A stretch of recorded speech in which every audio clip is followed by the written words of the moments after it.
Hello, my students. Good morning. How are you today? Apa kabar kalian hari ini?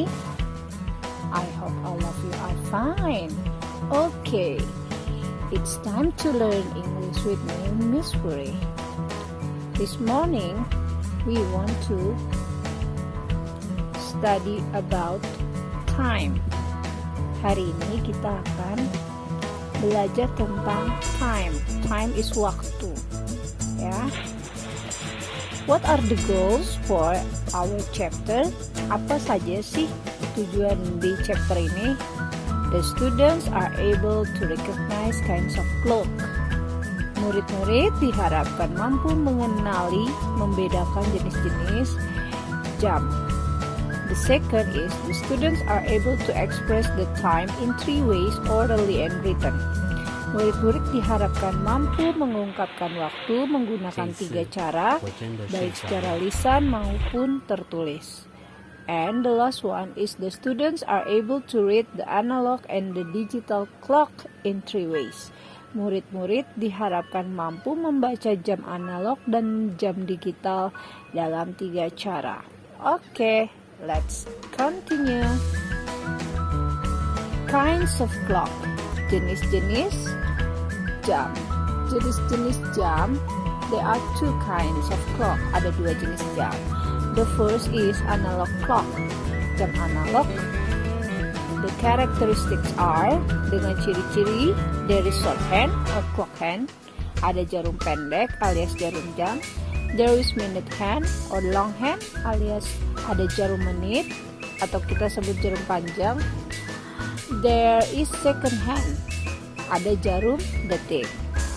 We call that as analog clock, ya. Jam yang seperti itu disebut sebagai jam analog. And the other is digital clock. The characteristic are, ciri-cirinya apa? No clock hand, minute hand, and second hand. Tidak ada jarum jam, tidak ada jarum menit, tidak ada jarum detik. Just the numbers, hanya ada angka-angkanya saja. Okay, as you can see here in the picture, this is the picture of analog clock. Ini adalah gambar jam analog. And these are the parts of the analog clock. Ini adalah bagian-bagian dari jam analog.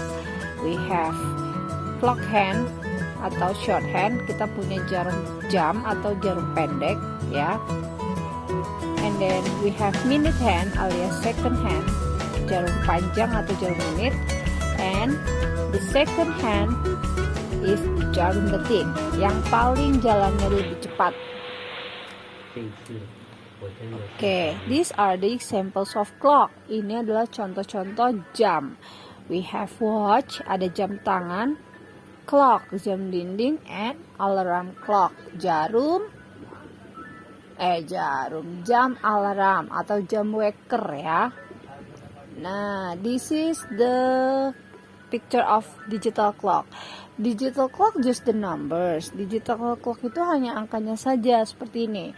It usually 2 numbers at the front show clock. Seperti biasa, dua nomor paling depan itu disebut clock alias jam, and 2 numbers behind that, di dua nomor di belakangnya itu adalah menitnya, ya. Okay. To ask about time, we can say, untuk menanyakan waktu atau untuk menanyakan jam, kita bisa mengatakan, what time is it? Oke, kalian bisa mengikuti saya. What time is it? What's the time? Do you have time?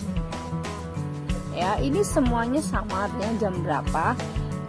But the most common expression is what time is it? Yang paling umum adalah what time is it, ya.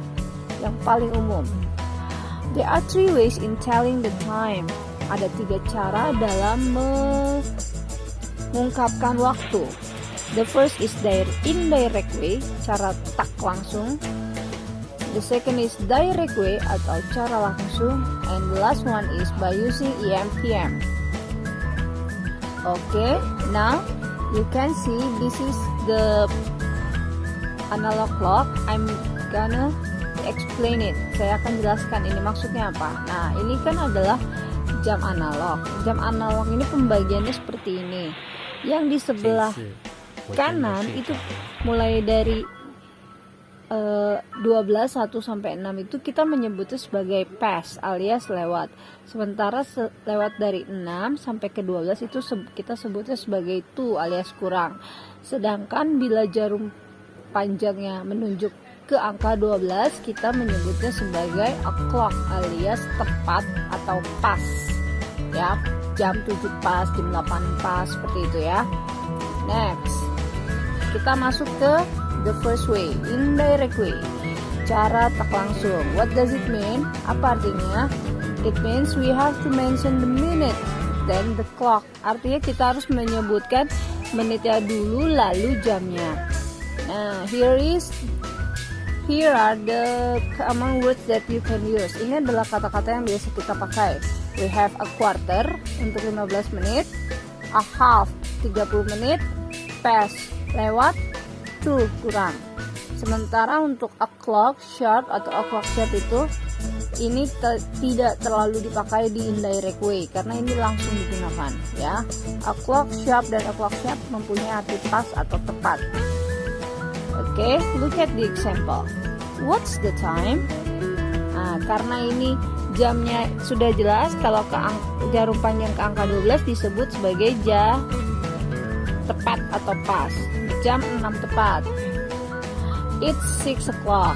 Atau we can say it is 6 sharp or it is 6 o'clock sharp. Okay, next example. It is 10 o'clock.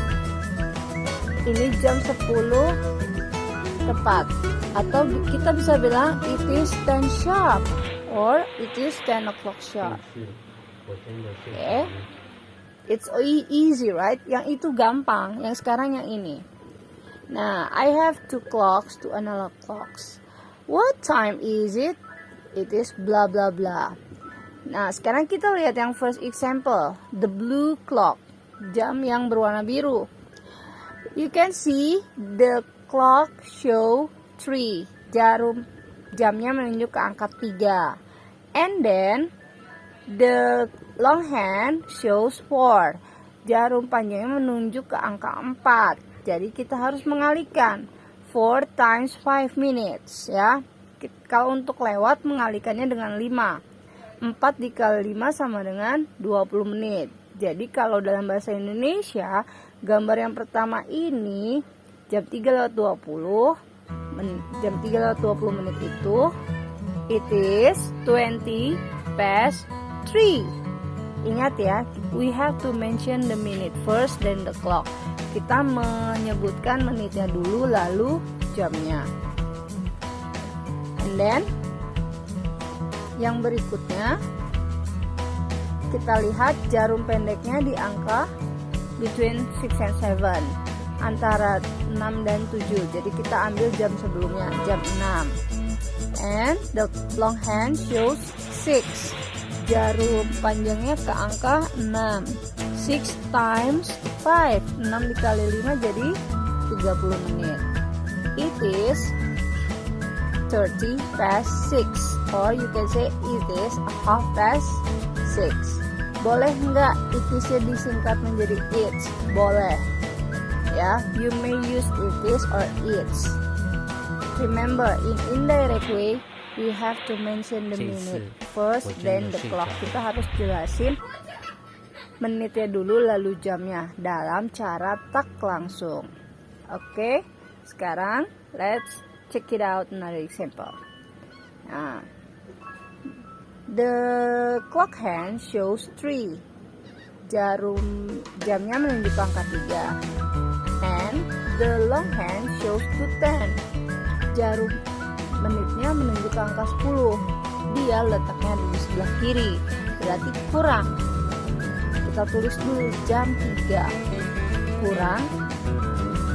Kurang berapa? 10 menit. Dari mana dapat 10 menit? Kalian lihat dari angka 10 menuju ke angka 12 berapa kali lompat ya? 10 ke 12, 10, 11, 12. Jadi 2 kali. 2 dikali 5 berarti 10 menit. In English, jam 3 kurang 10 menit it is 10 to 3. Okay, I think that's all my explanation about indirect way for telling the time. Saya rasa itu cukup untuk penjelasan saya tentang membaca jam secara tak langsung. Okay, don't waste your time. Thanks for watching. See you in the next video. Goodbye, my students.